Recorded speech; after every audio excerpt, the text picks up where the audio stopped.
안녕하세요, 여러분. 오늘은 중국의 대표 반도체 기업이죠. SMIC. 이 SMIC의 2025년 상반기 실적 보고서랑 또 관련 소식들을 좀 깊게 파고들어 볼까 합니다. 네, 안녕하세요. 이번 시간에는 SMIC의 최신 실적, 재무 상태, 그리고 사업 현황이랑 앞으로 전망까지 좀 속속들이 살펴보려고 해요. 복잡한 정보들이 많은데 여기서 핵심만 딱 짚어서 SMIC가 지금 어디쯤 와 있고 또 앞으로는 어디로 갈지 이걸 좀 명확하게 같이 그려보는 시간이 됐으면 합니다. 자, 그럼 시작해 볼까요? 네, 역시 가장 궁금한 건 실적일 텐데요. 2025년 상반기 주요 실적부터 보죠. 매출이 44억 5,630만 달러. 작년 같은 기간보다 22%나 늘었어요. 이거 상당한 성장세네요. 네, 그렇죠. 꽤 높은 성장률입니다. 순이익은 더 놀랍습니다. 3억 2,050만 달러인데요. 이게 전년 동기 대비해서 35.6% 증가한 수치예요. 근데 또 일회성 요인을 빼고 보면요. 조정순이익 기준으로는 46.4%나 증가해서 2억 6,550만 달러. 와, 겉으로 보이는 성장세도 좋은데 이익률, 그러니까 수익성도 확실히 좋아졌네요. 네, 맞습니다. 그 숫자들이 사실 그냥 나온 게 아니고요. 좀 더 들여다보면 이 성장의 배경에는 크게 한 3가지 정도 요인이 있는 것 같아요. 첫 번째는 역시 웨이퍼 출하량 자체가 늘어난 거고요. 두 번째는 웨이퍼 한 장당 파는 가격, ASP라고 하죠. 이게 조금이나마 올랐다는 점. 그리고 마지막으로는 좀 더 비싼 예품들, 그러니까 부가가치가 높은 제품들의 판매 비중이 커진 거. 이 제품 믹스 개선 효과입니다. 그 세 가지가 복합적으로 작용했군요. 네, 실제로 상반기 웨이퍼 출하량을 보면 8인치 웨이퍼 기준으로 바꿔서 계산했을 때 468만 2천 장 정도거든요. 이게 작년 같은 기간보다 거의 한 20% 가까이 증가한 거예요. 웨이퍼당 평균 판매 단가는 한 903달러 정도였고요. 그렇군요. 수익성 지표를 뜯어보면 이 개선세가 더 확실히 보이는데요. 매출 총이익률이 21.4%예요. 근데 작년 상반기에는 이게 13.8%였거든요. 와, 엄청난 차이인데요. 네, 무려 7.6%포인트나 오른 거죠. 이건 그냥 물건만 많이 팔아서 된 게 아니고 아까 말씀드린 그 출하량 증가, 가격 상승, 또 고부가가치 제품 판매 증가, 이게 다 같이 잘 맞아떨어진 결과라고 봐야 합니다. 순이익률도 10.5%로 4%포인트 좋아졌고요. EBITDA 마진율, 그러니까 세금이나 이자, 감가상각비 빼기 전 영업이익률인데 이것도 54.3%로 조금 개선됐습니다. 전반적으로 다 좋아졌네요. 근데 여기서 한 가지 좀 흥미로운 점이 있어요. 그 매출액 대비 연구개발, R&D 비용 비율인데요. 작년 상반기에는 10.1%였는데 올 상반기에는 7.4%로 오히려 줄었습니다. R&D 비율이 줄었다고요? 매출은 늘었는데? 네, 그러니까 매출이 늘어난 속도만큼 R&D 투자가 따라가지 못했다. 이렇게 해석할 수도 있는데 이게 그냥 일시적인 건지 아니면 전략적으로 조절한 건지는 조금 더 지켜봐야 할 것 같습니다. 물론 투자된 R&D 비용 자체의 절대 금액은 여전히 크긴 합니다만 그 부분은 좀 지켜가야겠네요. 그리고 영업활동으로 벌어들인 현금, 이것도 좋아졌어요. 순현금 흐름이 9억 900만 달러로 작년 동기 대비해서 85% 이상 확 늘었거든요. 이건 주로 제품 판매가 늘면서 현금이 많이 들어왔기 때문이죠. 전반적으로 보면 겉모습 성장과 함께 속도 좀 다진 그런 상반기였다, 이렇게 평가할 수 있겠습니다. 네, 알겠습니다. 그럼 SMIC가 정확히 어떤 사업을 하는 회사인지 다들 아시겠지만 다시 한번 짚고 넘어가죠. 세계적인 반도체 위탁 생산, 그러니까 파운드리 기업이죠. 주로 8인치랑 12인치 웨이퍼로 반도체를 대신 만들어주는 서비스를 하는데요. 근데 들어보니까 단순히 생산만 하는 건 아닌 것 같더라고요. 네, 맞아요. 네, 보고서를 보면 설계 서비스나 IP, 그러니까 지적 재산 지원, 심지어 단도체 만들 때 꼭 필요한 포토마스크 제작까지 고객사가 필요하는 걸 그냥 한 번에 쫙 제공하는 그런 원스톱 플랫폼 같은 걸 만들려고 꽤 노력하는 모습이 보이더라고요. 그렇죠. 고객 입장에서는 여기저기 다닐 필요 없이 SMIC 한 군데서 다 해결되면 편하니까요. 네, 그게 매력 포인트일 수 있겠네요. 네, 그 사업 모델 자체는 다른 파운드리 회사들이랑 크게 다르진 않지만 방금 말씀하신 그 원스톱 플랫폼 전략, 이게 특히 중국 내수 시장하고 맞물리면서 좀 중요한 의미를 갖는 것 같아요. 단순히 칩만 찍어내는 게 아니라 설계 단계부터 같이 긴밀하게 해서 고객 맞춤형으로 솔루션을 주고 더 나아가서 이제 자국 내 다른 반도체 관련 기업들하고 생태계를 좀 더 단단하게 만들려는 그런 의도가 보입니다. 이게 기술 장벽도 높이고 또 한 번 SMIC 고객이 되면 계속 쓰게 만드는 그런 락인 효과도 노릴 수 있겠죠. 아, 생태계 구축과 락인 효과. 일리가 있네요. 그럼 이제 SMIC를 둘러싼 산업 환경은 어떤지 좀 더 넓게 한번 볼까요? 2025년 상반기 글로벌 반도체 시장은 전체적으로는 계속 성장하는 분위기였습니다. 특히 요즘 핫한 생성형 AI나 스마트 기기, 자율주행차 같은 데 들어가는 고성능 칩들이 시장 성장을 이끌었고요. 또 공급망 안에 있는 기업들끼리 서로 협력하는 것도 좀 더 활발해졌다는 분석도 있고요. 네. 분야별로 좀 나눠보면 스마트폰 같은 소비자 가전 시장은 좀 완만하게 회복하는 모습을 보였고 자동차용 반도체 시장은 이제 확실히 반등하는 조짐을 보였습니다. 근데 여기서 특히 주목해야 할 흐름이 산업망의 현지화 강화예요. 현지화 강화요? 네. 보고서에서도 이걸 꽤 강조하는데 지정학적인 문제나 이런 것들 때문에 점점 더 많은 반도체 생산 수요가 중국 안으로 돌아오고 있다는 분석입니다. 이런 흐름은 당연히 SMIC한테는 상당히 유리한 환경이었을 가능성이 높죠. 아, 그 현지화 추세라는 게 SMIC 실적 성장에 구체적으로 어느 정도나 기여했다고 볼 수 있을까요? 좀 가늠이 될까요? 그게 딱 떨어지는 숫자로 분리하기엔 좀 어렵습니다만 상당한 영향을 미쳤을 거라고 봅니다. 특히 이제 미중 갈등 국면에서 중국 기업들이 안정적으로 반도체를 공급하려고 자국 내 파운드리, 그러니까 SMIC로 눈을 돌리는 경우가 많아졌을 거고요. 또 중국 정부가 반도체 자립을 엄청 밀어붙이고 있잖아요. 예. 이것도 SMIC한테 물량을 몰아주는 효과가 있었을 겁니다. 이런 현재화 수요가 아니었다면 아까 본 그 20% 넘는 매출 성장, 이게 좀 어려웠을 수도 있어요. 그렇군요. 미중 갈등과 중국 정부 정책에 수혜를 봤다고도 할 수 있겠네요. 네, 그렇죠. 파운드리 산업 자체의 전략적인 중요성은 계속 커지고 있는데요. 기술 경쟁이 아주 치열한 컴퓨팅 칩 분야는 로직 칩 수요가 막 폭발하면서 기술 장벽이 점점 더 높아지고 있어요. 반면에 소비자 가전 분야는 최첨단 공정보다는 기준 공정을 잘 최적화해서 비용을 낮추는 거, 이 능력이 중요해지고 있고요. 자동차나 산업제어 분야는 또 안전성, 신뢰성이 엄청 중요해서 새로운 기업이 들어오기가 굉장히 어렵습니다. 분야별로 요구하는 게 다 다르군요. 네, 이런 상황에서 미중 무역 갈등 같은 지정학적 변수들이 글로벌 공급망 재편을 더 빠르게 만들고 있습니다. 미국, 유럽, 일본 같은 주요 나라들이 전부 자국 중심으로 반도체 산업 생태계를 만들려고 경쟁적으로 투자하고 있죠. 보고서에서는 중국의 IC, 그러니까 집적회로 산업이 아직 설계 역량이나 특수 공정 기술 같은 부분에서 최종 시장이 요구하는 수준하고는 좀 차이가 있다, 이런 점도 솔직하게 인정하고 있습니다. 아, 아직 격차가 있다는 거군요. 네, 결국 이 파운드리 산업은 최첨단 기술력, 뛰어난 인재, 그리고 끊임없는 막대한 자본 투자, 이 세 가지가 다 맞아야 성공할 수 있는 정말 진입장벽이 높은 산업이에요. 경쟁의 핵심은 누가 더 미세한 나노 공정을 잘 만드냐, 또 새로운 소재를 개발해서 적용하느냐, 그리고 대규모 생산 라인을 얼마나 효율적으로 돌리느냐, 여기에 달려 있다고 볼 수 있습니다. SMIC는 이런 치열한 환경 속에서 현재 전 세계 순수 파운드리 기업 중에 2위 자리를 지키고 있는 거고요. 네. 그럼 SMIC 내부적으로는 어떻게 운영되고 있고 어떤 전략을 가지고 있는지도 한번 보죠. 상반기 동안 공장을 안정적으로 잘 돌리면서 품질하고 생산 효율성을 개선했다고 스스로 평가하고 있네요. 매출 20% 이상 성장해서 세계 2위, 순수 파운드리 기준 자리를 지켰다. 이 점도 다시 한번 강조했고요.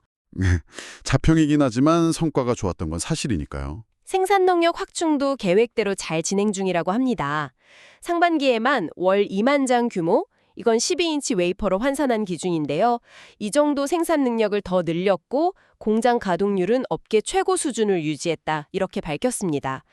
수요가 워낙 탄탄하니까 이렇게 증설도 하고 가동률도 높게 유지할 수 있는 거겠죠? 그렇죠.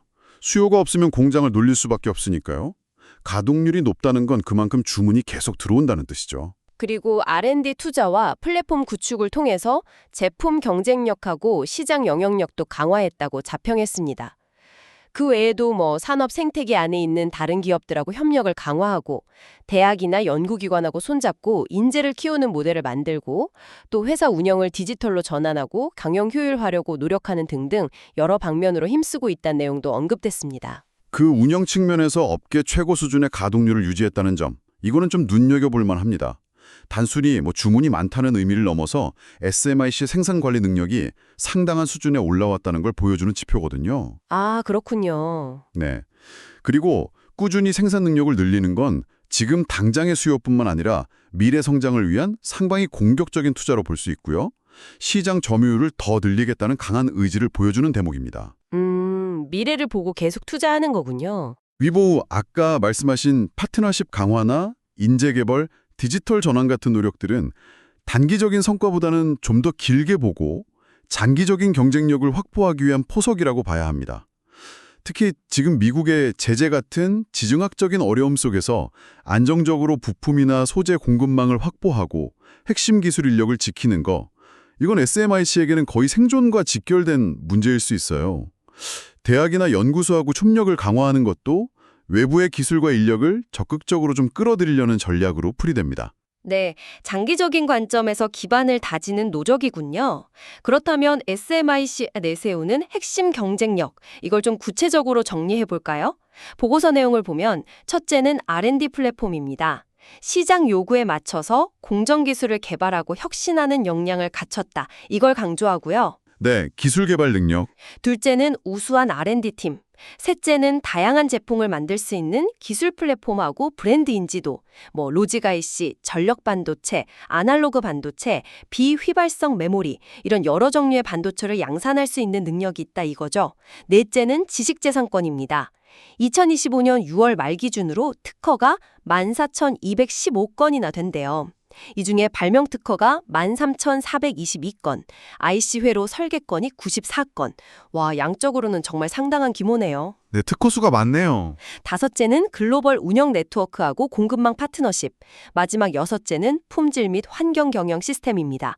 ISO 같은 다양한 국제 표준 인증을 받아서 시스템적으로도 경쟁력을 갖췄다. 이걸 내세우고 있습니다. 이 경쟁력들을 이렇게 쭉 종합해보면 SMIC는 기술 개발 역량, 인력, 양산 능력, 지식재산, 글로벌 네트워크, 품질 시스템 같이 이 파운드리 사업에 꼭 필요한 핵심 요소들을 좀 균형 있게 발전시키려고 노력하고 있다는 걸 알 수 있습니다.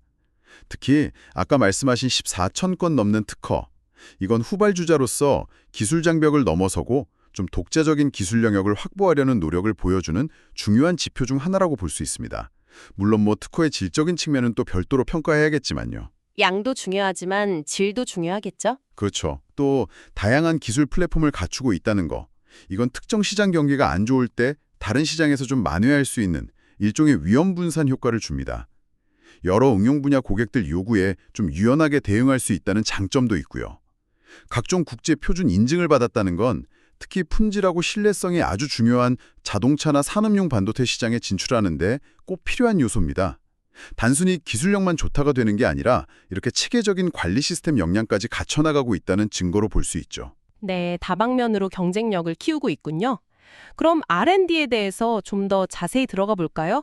현재 진행 중인 주요 R&D 프로젝트들이 소개됐는데 좀 흥미로운 기술들이 많더라고요. 예를 들어서 28나노 ULL 공정, 이게 얼트랄로 리퀴즈 약자라는데 누설 전류를 극도로 낮춘 기술이라서 모바일 기기처럼 저전력이 중요한 제품에 쓰인다고 하고요. 또 40나노 SST 미니셀 eFlash, 이건 인베디드 플래시 메모리 기술이고 65나노 RFSOI는 라디오 프리퀀시 실리콘온 인슐레이터의 약자로 스마트폰 같은 무선 통신용 칩 성능을 높이는 데 필요한 기술이라고 하네요. 네, 전문적인 용어들이 많죠. 네. 그 외에도 90나노 BCD, 이건 바이폴라, CMOS, DMOS를 합친 기술로 전력관리 칩, PMIC 같은 데 쓰인다고 하고요. 8인치 웨이퍼 기반의 BCD 및 아날로그 기술, 자동차용 0.18 마이크로미터, 그러니까 180나노죠. 인베디드 비휘발성 메모리, ENVM, 중대형 디스플레이 구동칩, DDI용 고전압 HV 플랫폼 개발, 이런 것들이 언급됐습니다. 다들 중국 내에서는 선도적인 기술 수준을 목표로 한다고 합니다. 네, 그 R&D 프로젝트 목록을 보면 SMIC가 TSMC나 삼성전자처럼 최첨단 미세공정 경쟁에만 막 매달리는 게 아니라는 걸 알 수 있어요. 소위 말하는 성숙 공정이지만 특정 분야에 특화된 기술, 즉 스페셜티 기술 플랫폼 개발에도 상당한 공을 들이고 있다는 점이 명확히 보입니다. 아, 최첨단만 노리는 게 아니군요. 네, 방금 말씀하신 그 RFSOI는 오지 통신 칩에, BCD는 전력 관리 칩에, ENVM은 마이크로 컨트롤러 MCU 같은데 각각 핵심적인 기술들이거든요. 이게 뭐냐면 모든 분야에서 다 최고가 되겠다라기보다는 SMIC가 좀 경쟁력을 가질 수 있는 특정 응용 분야 시장을 집중 공략해서 수익성을 확보하려는 어떻게 보면 매우 현실적이고 전략적인 접근으로 해석됩니다. 선택과 집중 전략이네요. 그리고 R&D 인력 규모도 좀 주목할 만한데요. 전체 직원의 12%인 2,290명이 R&D 인력이고 이 중에 석사나 박사학위 소지자 비율이 상당히 높아요. 특히 박사급 인력이 469명, 석사급이 1,261명이나 됩니다. 연령대를 보면 30대가 주축, 1,012명이라서 젊고 좀 활발한 연구활동을 기대하게 만들죠. 인력 규모가 상당하네요. 네. 다만 아까 지적했듯이 매출 대비 R&D 투자 비율이 줄어든 점, 이게 이 우수한 인력들을 계속 유지하고 또 역량을 키워나가는데 혹시 어려움이 생기지는 않을지 좀 지속적으로 관찰할 필요는 있겠습니다. 뭐니 해도 기술 인력 확보랑 유지가 파운드리 경쟁력의 핵심이니까요. 맞습니다. 인재가 중요하죠. 물론 뭐 좋은 소식만 있는 건 아닐 겁니다. SMIC 스스로도 여러 가지 위험 요인을 인식하고 보고서에 아주 상세하게 설명을 해놨더라고요. 어떤 위험들이 있는지 한번 정리해 볼 필요가 있겠네요. 네, 그렇죠. 보고서에 언급된 위험 요인들을 크게 몇 가지 카테고리로 묶어볼 수 있을 것 같은데요. 첫째는 기술 경쟁력 자체에 대한 위험입니다. 새로운 기술 개발이나 기존 기술 업그레이드가 좀 늦어질 가능성, 핵심 기술 인력이 부족하거나 다른 회사로 빠져나갈 가능성, 그리고 힘들게 개발한 핵심 기술이 밖으로 유출될 위험 같은 것들을 우려하고 있습니다. 기술 변화가 워낙 빠른 산업이니까 이건 당연한 걱정일 수 있죠. 네, 기술 리스크. 둘째는 운영상의 위험인데요. 파운드리 사업은 아시다시피 계속해서 막대한 설비 투자가 필요하잖아요. 근데 제때 자금을 조달하지 못하거나 투자한 것만큼 효율이 안 나올 위험이 있습니다. 또 너무 소수의 고객한테 매출이 쏠리거나 반대로 고객이 너무 많아서 관리 비용이 늘어날 위험도 언급하고요. 그리고 아마 가장 민감한 부분일 텐데 공급망 관련 위험입니다. 특히 해외에서 들여와야 하는 장비나 소재 조달에 차질이 생길 가능성, 그리고 미중 무역 갈등 같은 외부 요인 때문에 공급망이 불안정해질 수 있다는 걸 매우 중요한 위험으로 보고 있습니다. 아, 역시 공급망 리스크가 크군요. 네, 셋째는 재무적인 위험입니다. 전반적인 경기 침체나 특정 분야 수요 감소, 원가 상승 같은 걸로 실적이 예상보다 나빠질 수 있는 변동성 위험이 항상 있고요. 또 거액의 설비 투자 때문에 쌓인 고정자산이나 받아야 할 돈인 매출 채권, 쌓아둔 재고자산 같은 것들이 가치를 잃을 수 있는 자산 손실 위험, 그리고 환율이나 금리 변동에 따른 위험도 무시할 수 없습니다. 재무 리스크도 다양하네요. 넷째는 산업 환경 자체의 위험입니다. 정부의 산업 정책이 어떻게 바뀔지 모른다는 불확실성, 그리고 TSMC나 삼성 같은 선두 기업하고 기술 격차를 좁히기가 어렵다는 점, 또 새로운 경쟁자고 계속 등장하는 상황, 그리고 너무 많은 기업들이 경쟁적으로 막 증설하면서 공급 과잉이 생길 가능성 같은 것들을 산업 경쟁 심화 위험으로 꼽고 있습니다. 경쟁 심화도 문제고요. 다섯째는 거시 환경 위험인데요. 이 부분이 특히 중요합니다. 일반적인 경기 변동 위험 말고 지정학적 위험을 아주 비중 있게 다루고 있어요. 구체적으로 미국의 수출 통제 조치, SMIC 자체가 미국의 제재 대상 목록, 그 엔티티 리스트에 포함된 데 따른 사업상의 제약, 그리고 앞으로 추가적인 투자 제한 가능성 같은 것들을 명시했습니다. 이게 현재 SMIC가 맞닥뜨린 가장 크고 직접적인 외부 위협이라고 할 수 있겠죠. 네, 지정학적 리스크가 가장 커 보이네요. 마지막으로 법률 및 기타 위험이 있습니다.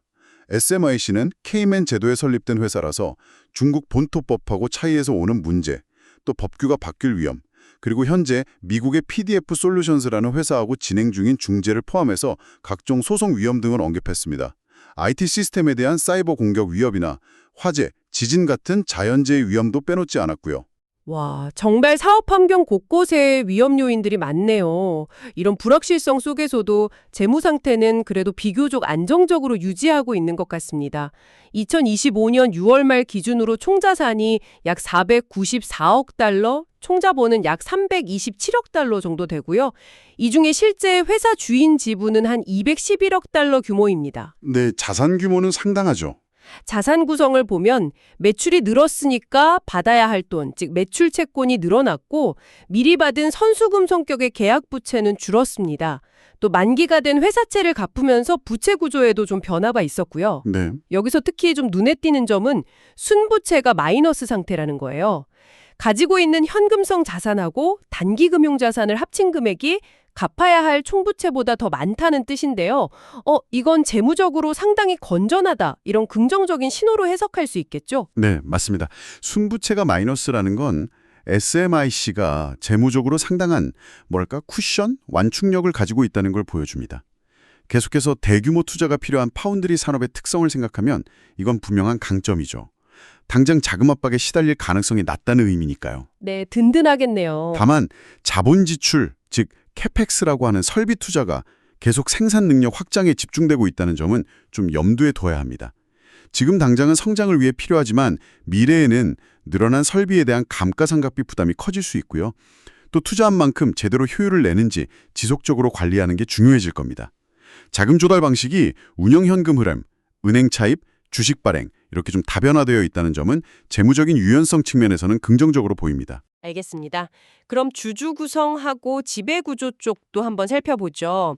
SMIC 주식은 상하이하고 홍콩 증시에 다 상장되어 있고 개인 투자자를 포함해서 총 주주 수가 약 25만 명에 달한다고 합니다. 네, 주주 수가 꽤 많죠. 주요 주주를 보면 CICT, 이게 중국 정보통신기술그룹이고 대탕홀딩스를 포함하는데요. 그리고 중국 국영 반도체 펀드인 대기금, 싱신 HK 포함 이런 국영 기업이나 국부 펀드의 영향력이 아주 크다는 걸 알 수 있습니다. 실제로 상위 10대 주주 명단을 보면 HKSCC 노미니즈, 이건 홍콩 중앙결제 시스템인데 이걸 제외하면 대탕 HK, 싱싱 HK, 대기금 2기 펀드 이런 중국계 기관들이 대부분이에요. 네, 그렇죠. 이건 중국 정부의 정책 방향이 SMIC 정영에 상당한 영향을 미칠 수 있다는 걸 좀 보여주는 것 같네요. 네, 그럴 수밖에 없겠죠. 다만 보고서 발표 이후에 싱싱 HK의 지분율이 5% 미만으로 내려갔다는 공시가 있었어요. 그래서 주요 주주 구성에 좀 변화가 있을 수 있다는 점도 참고해야 합니다. 아, 변동 사항이 있었군요. 네, 그리고 임직원들 동기부여를 위한 주식 보상제도, 스톡옵션 같은 거요. 이것도 여러 개 운영 중이고 보고 기간 중에도 새로 주거나 기존 옵션을 행사하는 활동이 있었습니다. 핵심 인력을 붙잡아 두려면 이런 게 중요하죠. 그렇죠. 기업 지배구조는 홍콩 상장 규정의 기업 지배구조 코드 CG 코드를 준수하려고 노력하고 있다. 이렇게 밝히고 있고요. 감사위원회가 재무보고서를 검토했다는 내용도 있습니다. 이사진 관련해서는 일부 이사들이 다른 회사에서 맡고 있던 직책에 좀 변동이 있었다는 업데이트가 있었고요. 한 가지 좀 주목할 점은 팬 랜다 앤서니라는 이사가 과거 다른 회사 이사로 있을 때 직무규정 위반 혐의로 홍콩 증권선물위원회 SFC로부터 소송을 당한 상태고 아직 법원 판결이 안 나왔다는 내용입니다. 결과에 따라서는 SMIC의 지배구조에도 영향을 미칠 수 있는 잠재적인 위험 요인이라고 할 수 있습니다. 아, 그런 이슈도 있군요. 자, 그럼 마지막으로 가장 중요한 향후 전망에 대해 이야기 나눠보죠. SMIC 측에서는 상반기 동안 중국 내외의 정책 변화나 유통 채널들이 재고 확보하려는 움직임 덕분에 고객사 주문이 많았고 이걸 지원하기 위해 적극적으로 출하했다고 밝혔습니다. 이런 분위기가 3분기까지는 계속 이어질 걸로 예상하고 있네요. 네, 일단 3분기까지는 괜찮을 거라는 거죠. 하지만 4분기는 전통적으로 반도체 산업의 비수기에 해당하거든요. 그래서 상반기나 3분기처럼 막 긴급한 주문이나 빠른 출하 요청은 다소 줄어들 수 있다고 보고 있습니다. 그럼에도 불구하고 SMIC의 전체 생산 능력이 여전히 시장 수요를 완전히 채우지는 못하는 상황이기 때문에 주문이 좀 줄더라도 공장 가동률 자체가 크게 떨어지지는 않을 걸로 전망하고 있어요. 아, 그러니까 비수기라도 여전히 만들 물량은 충분하다 이런 얘기군요. 네, 그렇죠. 여전히 만들 수 있는 양보다 찾는 수요가 더 많다. 이런 의미로 해석될 수 있습니다.